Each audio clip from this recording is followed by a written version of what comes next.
Oke guys, assalamualaikum warahmatullahi wabarakatuh. Ya, ini adalah air terjun Pancalan dari Empat Lawang. Ini banyak komunitas-komunitas yang berdatangan di sini dari berbagai desa dan ada juga yang dari luar kota.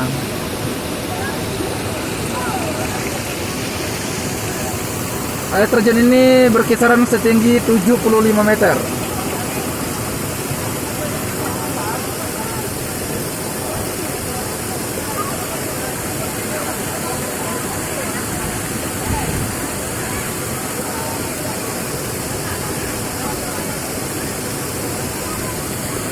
Ya, inilah suasana di air terjun Pancaran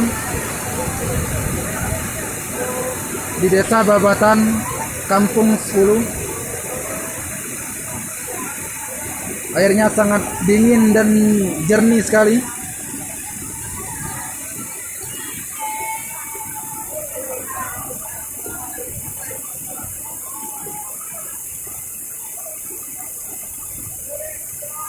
Silakan kalau mau berkunjung ke Kabupaten Empat Lawang, jangan lupa mampir di air terjun Pancaran yang berada di Desa Babatan, Kampung 10.